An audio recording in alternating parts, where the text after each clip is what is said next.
Hey there, I'm Libby Willis, a chef and restaurant owner in New York City, and today we're going to make a brisket and latke sandwich. First things first, we're going to prep the brisket. This is typically done a day or two in advance, just because it's really best to let the brisket cool in between cooking the brisket and eating the sandwich. So because I want to brown, I'm going to turn this to high, medium, high heat. And while that's heating, I can get started on prepping my veg for the brisket. It's very simple, carrots and onions and garlic. Growing up in a half Jewish household, you know, our culture was mostly about food, not very religious. And if you were at my grandmother's house, it was brisket, latkes, and vodkas. So for the carrots, we're just gonna chunk them. You really just want the flavor. My pan is getting hot, seasoned pretty heavily. And we're gonna start with the fat cap side down. I'm just gonna slice while I'm searing. I'm just gonna take a peek. See, the fat has gotten this like golden brown color. So I'm gonna let that side brown while I sort of crush my garlic and just run my knife through these cloves of garlic.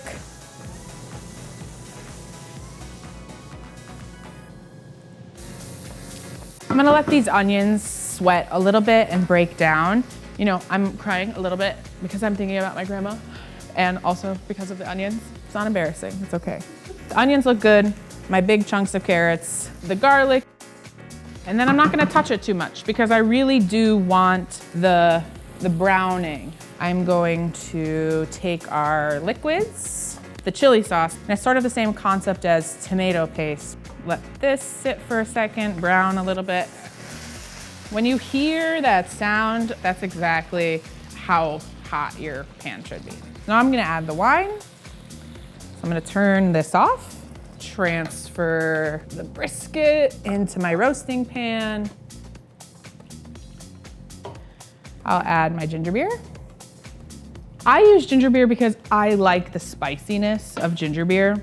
So I'm just gonna pour a little more stock. I'm gonna season with some salt and pepper because I added more liquid that doesn't have salt in it. We're gonna transfer this to a preheated 300-degree oven and cook it for 3 to 4 hours until it's fork tender. Low and slow is the best way to ensure a tender brisket. So now that the brisket has been cooked, it's chilled, it's had time to sit and for the fat to rise to the top, we're going to take it out of the fridge and slice it. There's all of this bright orange fat sitting on top of the surface. But now that we're gonna reheat and slice, we wanna take off some of it so that the sauce isn't so greasy. So I'm just going to use a slotted spoon and a bowl and just catch some of the fat. Got a carrot and some onions on top. And then I'll take a ladle and pour some of this reserve sauce into a pan to heat it up. And I'll slice the brisket. So it's important when slicing a tough cut of meat that you slice against the grain. Thin slices because we want the latke to be able to hold the brisket. So we'll set this brisket aside now and move on to the slaw. So the slaw is a horseradish and apple slaw made with cabbage. I'm gonna start by cutting a head of cabbage in half. Keeping a little bit of the core will keep your shreds nice and long and together. So I'm gonna do it on a mandolin, and I'm gonna be very careful. And I'm gonna soften it a bit by sprinkling sugar and salt over the cabbage and then mix it through. When we add our dressing to it, the cabbage doesn't leak cabbage water into the dressing that you spend time making delicious. I'm gonna move on to preparing the dressing. We're going to start by adding the mayonnaise to the bowl, sour cream, mustard, the pepper, some poppy seeds for a little bit of texture and color, a few tablespoons of sugar for sweetness, some salt. Mince a shallot. Now I'm gonna take this horseradish. I'm just gonna cut like a 1.5 inch piece. So you're gonna treat this like a carrot and you're gonna peel. If you cannot find fresh horseradish, you can use prepared horseradish. I'm putting probably equivalent of 2 tablespoons apple cider vinegar. Mix it up. Now I'm gonna put this aside, let the flavors meld a little bit. Add a little bit more of the veg to the slaw. And so I'm just peel a carrot. I like to try to use as much surface area as I can because I want to have as long of shreds as possible. Now I'm going to take my sweaty cabbage and just add the carrots to it. And I'm gonna chop some parsley. And so see all of the liquid that has already been extracted from the cabbage. Rinse it, put it back in the salad spinner, and then now I'm just gonna assemble the slaw. Add my parsley in for freshness, just pour the dressing right over.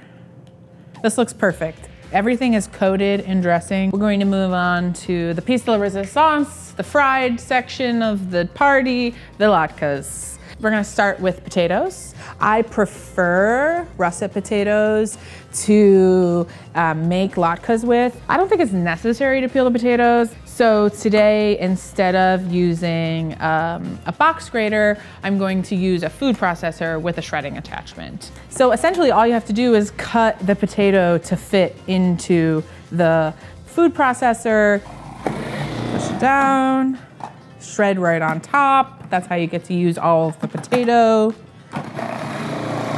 I'm going to add 2 onions. So much better than grating this by hand.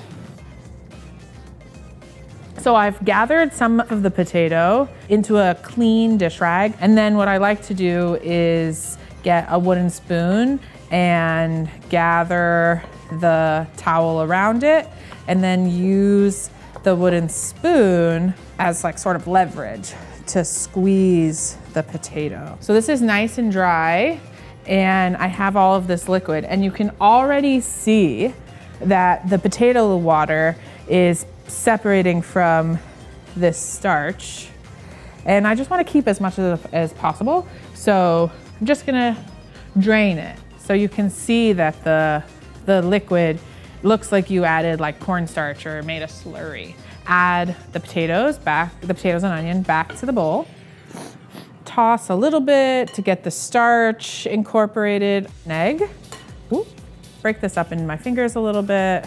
What you're looking for is holding the potato shreds together in your hand and it maintaining the shape that you squeezed. And as you can see, that is not happening yet.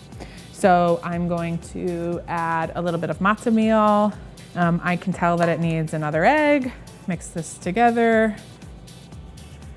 And these are potatoes, so they take salt.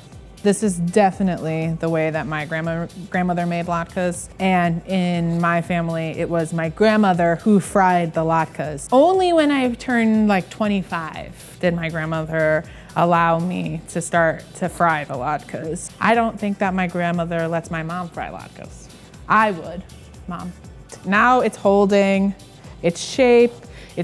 You can sort of hear it squishing. That's about the size I would make a traditional latke. But because we're frying it for a sandwich, we're gonna really go big with it, make them sort of oblong and fry it like a piece of bread or a hamburger bun. I'm gonna try to make it like almost the length of my hand, right? Because I'm gonna be holding the sandwich in my hand. Drop it in. If it doesn't feel easy to flip, don't flip it. It will feel easy to flip as it fries more. Yum, that's my favorite color, golden brown. I would paint my house that color. I'm going to heat up the sauce and heat up the brisket and finish the slaw. And I'll add my brisket to my sauce, cut the apple for the sandwich, and this is perfect. So now it's time to assemble the sandwich.